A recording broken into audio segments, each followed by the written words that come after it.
After what happened in the rally in episode 9, the Prime Minister has to make a statement on television where he tells the nation that he has lost the support of Parliament. Because of that, he is the interim Prime Minister, but they're going to have a general election.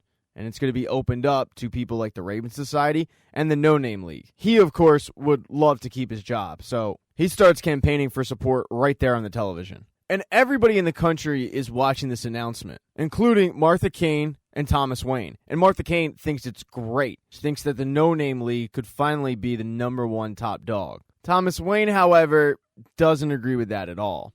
Martha Kane starts doing a bunch of hypotheticals like, what if the No Name League wins? And what if people reject the Raven Society? And Thomas says, under no circumstance will Lord Hardwood actually give up power. And do you honestly believe that Undine Thwaite is fit to run this country? And Martha says, yeah, why not? I mean, the CIA does. And that's when they start getting into a conversation about what the CIA really feels. And this is the first time that Thomas Wayne has not denied that he works for the CIA. It ends with them just agreeing to disagree, but Martha Kane still wants to help. She doesn't care why Thomas Wayne is helping them. All she cares about is the fact that he is. So she wants to be of service. He doesn't want that, though. He doesn't think she's prepared. He doesn't think that she's ready. He warns her against joining the fight that he's a part of. He says, I can't stop you from working for the No Name League, but I'm just warning you, think about it. Now, while the Prime Minister was making that announcement, Lord Hardwood was making his return to that palatial compound that he was at when he was arrested. His wife, who has redecorated a little bit, is excited to see him, kind of. She honestly looks more terrified than relieved that he's back. And she's also a little weirded out that he brought these two random women, being Peg and Sykes. And he gets real weird when he starts rubbing that metal nose all over her neck in front of Peg and Sykes. My guess is he's trying to start a foursome, skipping right over the threesome, which is a bold veteran move. He knows, though, that he has to start planning on how to secure power. Undine Thwaite is doing the exact same thing. John Ripper has suggested that she make a statement on TV, and Undine Thwaite shines. She brings in the dead husband angle. She's eloquent, she's well-spoken, and it's at this moment that Lord Hardwood realizes she is a true threat. But Lord Hardwood has a bigger issue. The Duke and Duchess of Windermere have arrived, and they are not happy. They don't appreciate being sequestered. Even after Hardwood explains, they have to do that because no one's supposed to know that they're back in the country. And these two have been quite the handful for Francis Gaunt. She starts complaining about him, but Hardwood explains that unfortunately they need them because the threat of those two gaining power will keep the Queen on their side. He then moves the conversation to Undine Thwaite's telecast, saying how the Sykes sisters found her appealing. And Francis Gaunt, not wanting to overstep her bounds, ends up doing so anyway, saying, I don't really understand what the Sykes sisters' endgame is. And because they saved Lord Hardwood, he gets very defensive, screaming at her. But his whole point is that her soft approach is working. Because of that, he wants Francis Gaunt to reach out to her. Maybe they could form a pact. Now, that day is also a very busy day for Alfie. Aziz and the other detectives want the name of Sykes, but Alfie doesn't give it up. So he has to say goodbye to his parents, and he heads to jail, where he's convicted of 7 years. It doesn't take too long, though, for Alfie to become the top dog in the jail, gain a lot of respect quickly. After reluctantly having to send Alfie to jail, Aziz goes to meet with an informant, and that informant is the butler at Hardwood's estate. He had heard the whole conversation about a pact between the Raven Society and the No Name League. So, with this information, Aziz goes and tells the Prime Minister, and the Prime Minister is livid. He knows that he can't defeat both of them if they're working together. Because of that, they're going to need a plan, and that plan is going to be Alfie. Aziz is actually the second visitor that visits Alfie. The first was, surprisingly, Sandra. She had shown up because she wanted to relay messages from Baza and Dave Boy about breaking out. Alfie, though, doesn't have any interest in this, but it does give him an opportunity to apologize to Sandra for everything that happened. When Aziz shows up, though, the conversation is a little different. Aziz asks him if he's interested in getting out of there early, and Pennyworth is interested, but he wants to know how many people he has to kill and who are they.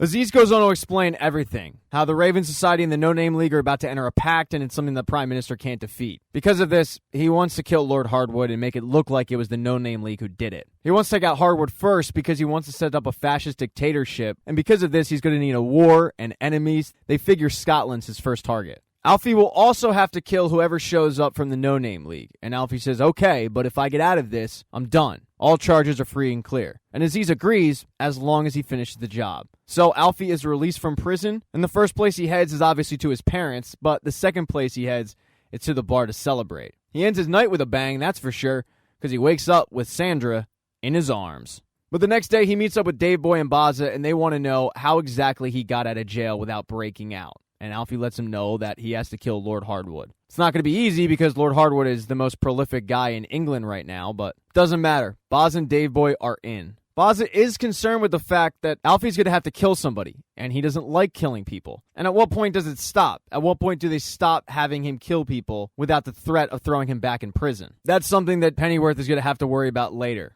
Until then, he's just going to have to sit by the phone and wait for Aziz's phone call. And Pennyworth is waiting for this meeting to go down between the Raven Society and the No Name League. Lord Hardwood is planning on being there, but Undine Thwaite is not. She needs someone to relay their lists.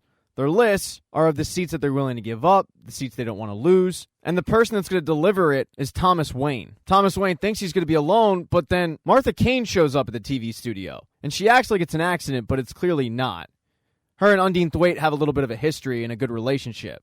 So Undine Thwaite suggests that Martha Kane go along with Thomas Wayne. Even though Thomas Wayne doesn't want that to happen, Undine Thwaite thinks that having a woman at the table will ease a lot of the tension. And that means, against his power, it's going to be Martha Kane and Thomas Wayne heading to this meetup. Now that the meeting is all set, Alfie does get the phone call from Aziz that the meeting is on tomorrow. But when he gets off the phone call, his mom fears that he's in more trouble.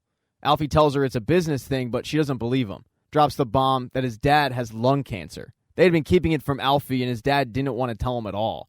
In fact, his mom swears him to secrecy, but she felt like Alfie needed to know. It's terminal, and he probably has about 2 years left. She's telling him this because she can't afford to lose both of them, and she wants Alfie to be safe. The next day, Baza, Dave Boy, and Alfie meet up a few hundred yards from the distance. Aziz and his men have eyes on the setting, and they're just waiting for Hardwood and whoever the No Name League is sending to arrive. They have no idea that it's Martha Kane and Thomas Wayne. When Hardwood shows up, he's not alone. He wanted the Sykes sisters to come with, although Peggy ends up sitting in the car. And Alfie has no problem killing them. But when Thomas Wayne and Martha Kane show up, that's a deal breaker. With the group together, Aziz lets them know that he's to fire away, but he doesn't want to do that. He gets on the radio and tells Aziz that Thomas Wayne and Martha Kane were not a part of the deal. And even though Aziz had no idea that they were going to be sent, it doesn't matter. They have to go. Alfie has no intention of killing the two because he knows them personally. Maybe in the past he would have, but not today. And as Aziz is screaming at him to get the job done, Alfie ends up shooting a bullet directly in one of the teacups, breaking it. In reality, it's nothing more than a warning. Hardwood and the Sykes sisters are easily to get away. But Martha Kane and Thomas Wayne, they need more of Alfie's help because Aziz is sending his men to get the job done. So Alfie ends up shooting the engines out of the police cars, and Martha Kane and Thomas Wayne are able to flee. Because of this, though, when Hardwood gets back to his house, he's talking to Francis Gaunt about the fact that the government just tried to kill him. But because of this, they also learn that they have a mole. So actually, two good things came out of this. Francis is concerned that the authorities are going to just show up one day, and not only would they arrest him, but they'd also find the Duke and Duchess of Windermere. She asks what he's going to do, and he actually does have a plan. He meets with the army captains, wants their support, but they let him know that while they do, in fact, support him, their vote is going to be with whoever the Queen supports. And Hardwood says, "Oh, the Queen's on my side." And he knows this for a fact because he got word that the Queen was hunting. So he sent Peg and Bet Sykes to go pay her a visit. They end up ambushing her and holding her at gunpoint. And then finally with Alfie, because he wasn't able to get the job done, he knows that Aziz is going to come for him and he has to flee the country.